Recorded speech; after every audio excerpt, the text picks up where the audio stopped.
involving Annie or something. Huh? Just the safest, sweetest deal of my life. All right, stop right there. And he's not involving me. It's my idea. Your idea. My idea. Sean Connery, Dustin Hoffman, and Matthew Broderick are three generations in the same business, and the business is crime and family business. One of 5 new movies we'll be reviewing this week on Siskel and Ebert. I'm Roger Ebert of the Chicago Sun-Times. And I'm Gene Siskel of the Chicago Tribune. Our first film is an odd crime story called Family Business, starring Sean Connery, Dustin Hoffman, and Matthew Broderick as a family of crooks, grandfather, father, and son.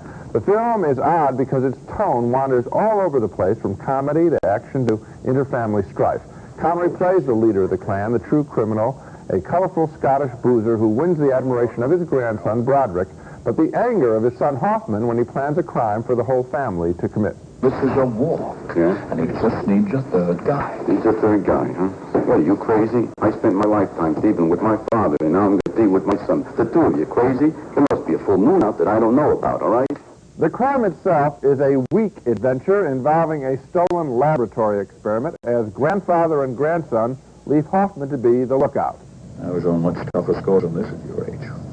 And all I saw of them was a ham sandwich. You're starting at the top. That's America. Every generation does a little bit better.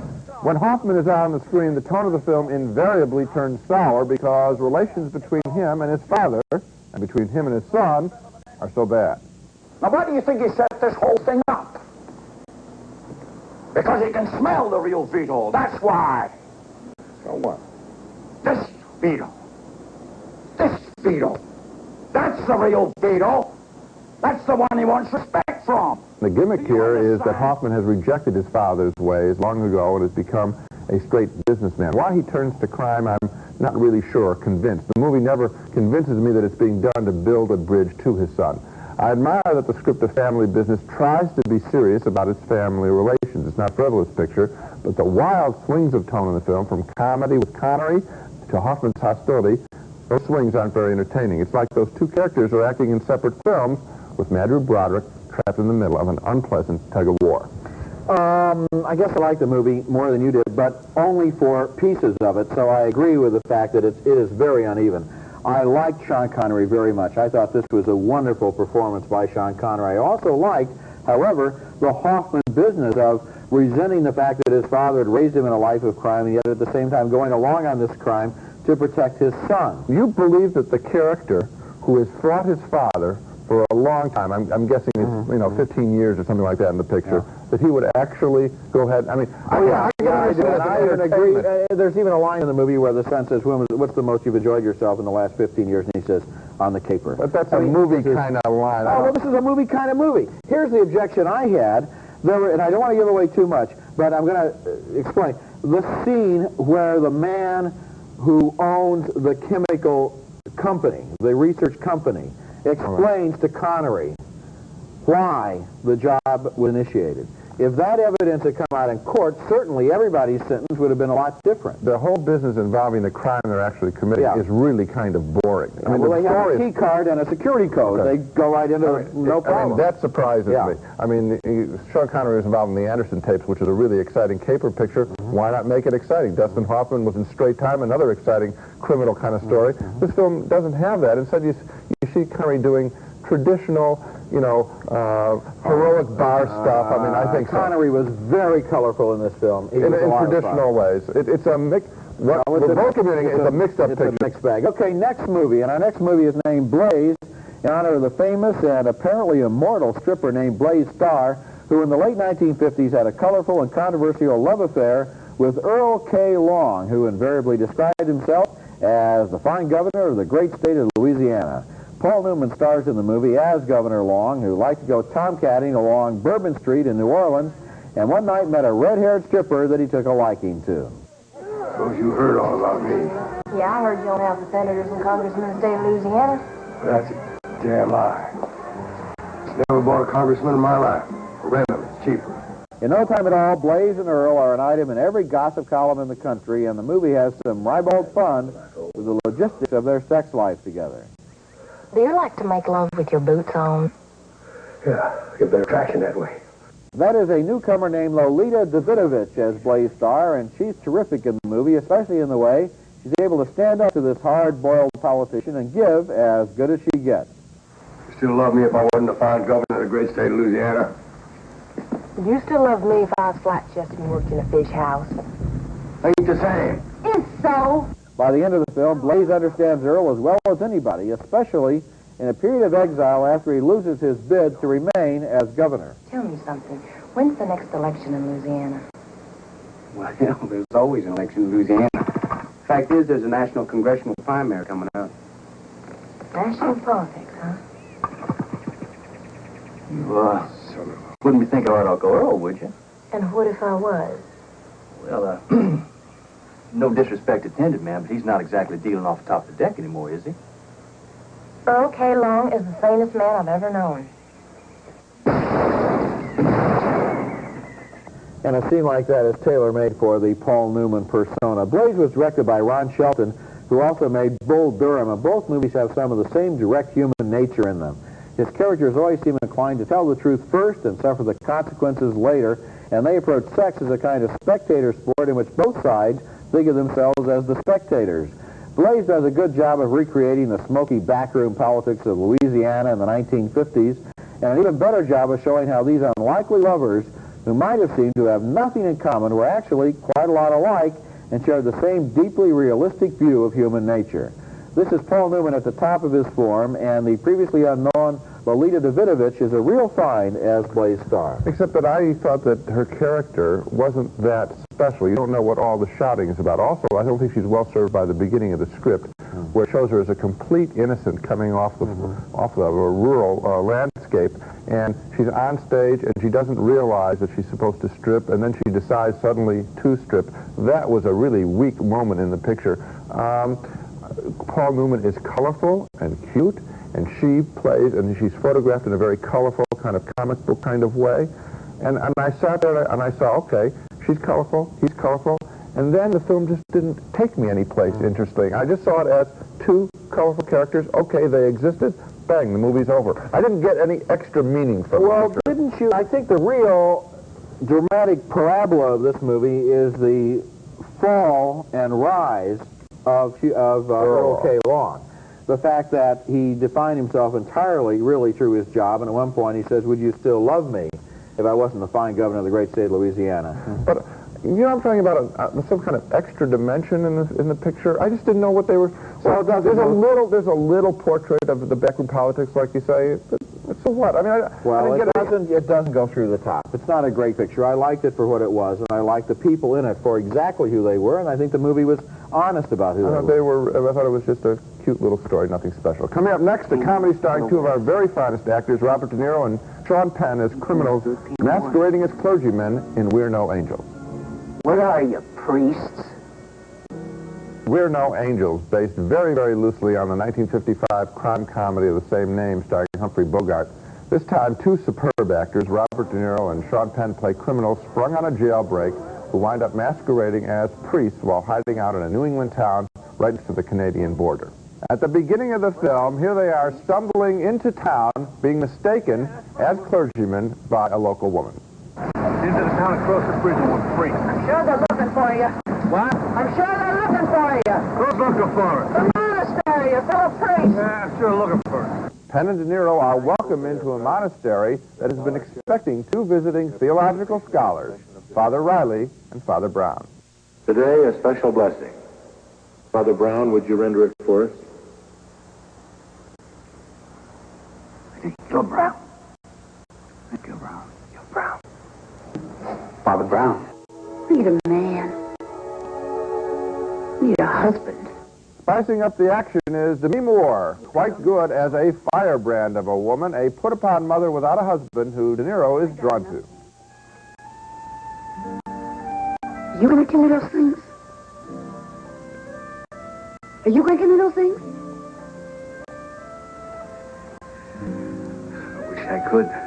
The bulk of the film is about De Niro and Penn's efforts to cross to safety over the Canadian border, which they'll be able to do if only they can join the monastery's annual parade into Canada.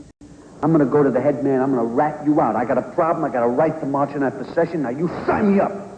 That priest is a very funny supporting character. We're No Angels, along with such films as The King of Comedy and Midnight Run, confirms Robert De Niro's position not only as one of the finest dramatic actors of his generation, but also one of the best comic actors. And Sean Penn is really good as sort of a timid Laurel to De Niro's Hardy.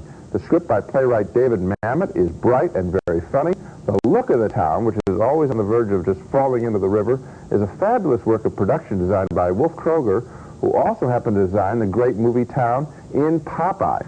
Director Neil Jordan, I think, creates a really convincing comic world here after a fine opening dramatic sequence in prison that's right out of the 30s movies of Warner Brothers. I liked most every single thing about We're No Angels, and I really liked it a lot. Well, I guess I didn't like it as much as you did then. Once again, like the other two pictures on this show, I think I liked pieces without feeling that the movie came together into a whole sort of thing that goes right over the top. What I really liked about it, first of all, was the production design, and this is a strange thing to talk about in a review, but that town was such a particular place, such an unforgettable place. I was reminded, for example, of McCabe and Mrs. Miller. The town in that film was also so real and becomes a character, a real place that provides a grounding for the goofy comedy that goes on. Wolf Kroger. Wolf Kroger. I mean, that's fine. the guy. Wolf Kroger. Gotcha. I also thought De Niro and Penn were terrific together, and especially what I liked watching was the way each one looked at the other one while the other one was talking. In other words, their on-screen reaction shots. Their faces are both so alive and so plastic. And I like that. I like that. But at the same time, the movie seemed, as a whole, to just kind of be going along. I mean, you talk about Demi Moore. I felt her character was a disappointment because it played so straight. I felt that it wasn't played for comedy. No, it was played real high energy. Real high energy. She did, you know, she didn't wink at anybody when she was doing it. She played it straight out. I thought she was a fresh, exciting presence. And as far as what these guys are doing, they're trying to do one thing: escape to freedom. They're getting across the bridge, or halfway across the bridge, 3/4 of the way across the bridge, and never across the bridge. And I thought it was great fun. This is a terrific comic film. I'm so happy for you to see that you're finally having a good time. This one I had a real good time. As much as you did, but I feel good for you just to see you smile like that. You're actually voting thumbs down? No, I'm voting thumbs up. Oh. But I mean, I'm not jumping out of my seat and pounding on the chair like you are. Wolf Kroger, I mean, right. Kept my sanity. Coming up next, The Wizard, about a little kid who doesn't talk much, but is a genius at video games. Our next movie is named The Wizard, and this is a movie that has everything going for it except for a good script, a believable premise, and common sense. It stars Fred Savage as the 13-year-old brother of a 9-year-old kid who never talks, but who's a genius at playing video games. After a series of family fights, the two children run away from their Utah homes, and in a bus station, they team up with a girl played by Jenny Lewis. What is he, some kind of freak or something? The movie wants us to believe that these three kids could successfully hitchhike all the way to Los Angeles while eluding a manhunt and not running into any serious danger along the way. Where are we? Does it matter? We're broke. Oh, yeah, you're telling me. You're the one with all the trucker friends. The one who knows all the codes. I got you this far, didn't I? Oh, I don't even know what this is. The kids are being chased by a bounty hunter, a slimy type who they outwit in slimy scenes like this one. Got you, Jimmy boy. Time to go home, son. We're too late. He touched my breath! What the hell are you doing?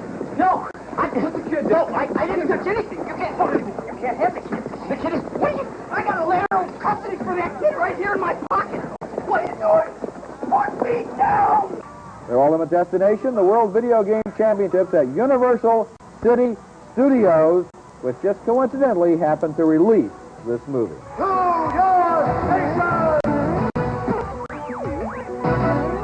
I just liked almost everything about The Wizard. I just liked the danger those children were in as they hitchhiked hundreds of miles, and at one point they used a skateboard on an interstate highway traveled by heavy trucks.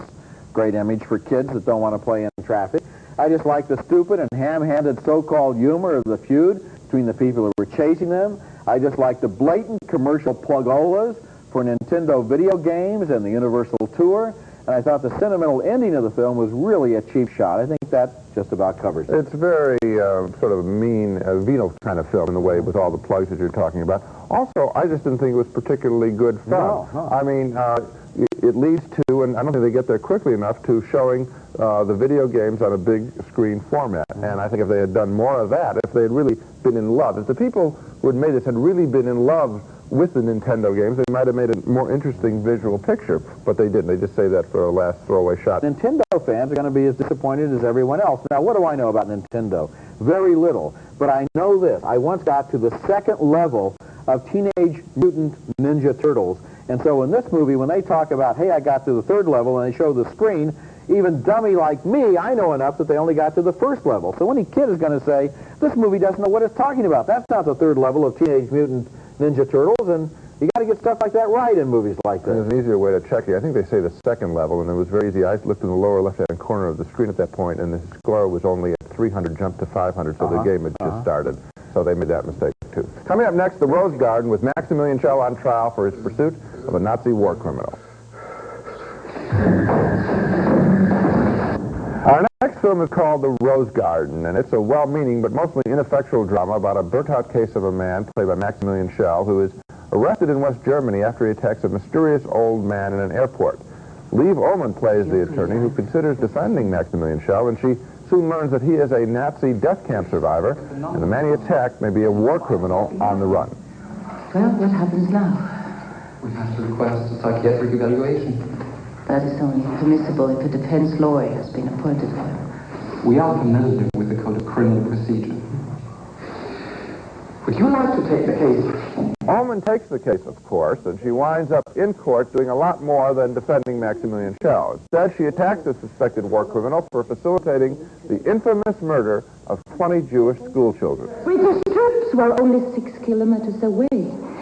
If you had waited, the killings could have been delayed, and you could have saved the children. This question has nothing to do with the trial. I would find the answer highly interesting, but we have to proceed by law. We have to proceed by the law. That's what the judiciary said 50 years ago. At the time, innocent people were killed by those words. My review of The Rose Garden is pretty similar to that of Triumph of the Spirit, which we reviewed here 2 weeks ago. Both are well-meaning Holocaust-related stories, but the writing is so arched, so overwritten and overplayed, that the real horror is in some way trivialized. The courtroom scenes here are overdrawn, and the only moment that the film works at all is toward the very end when we see acted out in flashback the horrible hanging of some of the school children. That's chilling, to say the least. But the script here that gets us to that scene really isn't worthy of that horror. I'm in agreement with you, it isn't. And one of the problems with this movie is that the actor or the character of Kren, who was the Nazi criminal, is not made in this movie into anyone that we can be at all interested in. He sits in the courtroom, he's an old guy with a cane, he has 2 lines of dialogue in the entire movie, he's never made into a person whose fate we can care about except to point at him and say, well, he's a Nazi war criminal. So then the action has to take among the other people. The other people are all good people who are all doing things we want them to do, and they do them, and so there's no tension in the film.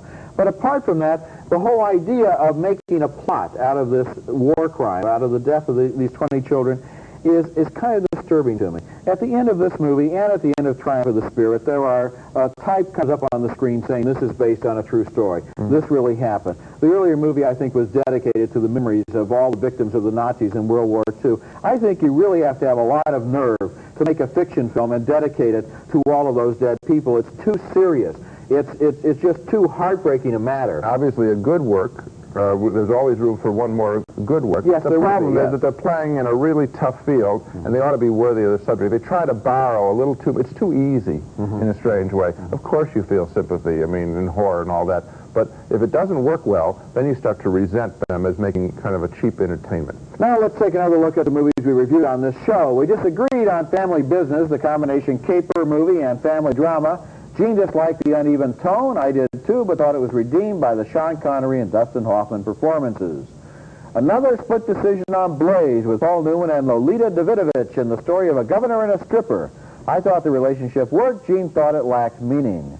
2 thumbs up, though, for We're No Angels with terrific comic performances by Robert De Niro and Sean Penn. And let's not forget that great production design by Wolf Kroger. 2 thumbs down for The Wizard. The bad news is it's a Nintendo commercial. The worst news is it's a bad one.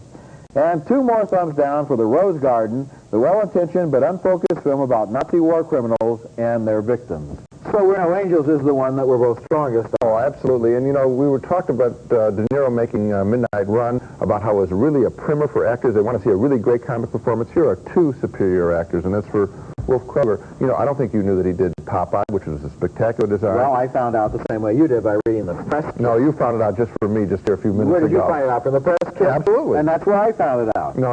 I just didn't happen to mention it. No. What makes you think I didn't know? I know you too well. If he will build it, I will come to his picture. And I'll be there to see that. That's it for this week. Next time we'll be back with reviews of more new holiday movies, including Steven Spielberg's Always, a love story starring Richard Dreyfuss and Holly Hunter. Also, Oliver Stone's Born on the 4th of July with Tom Cruise and the true story of a gung-ho Vietnam soldier who ended up turning violently against the war. That's next week. The world's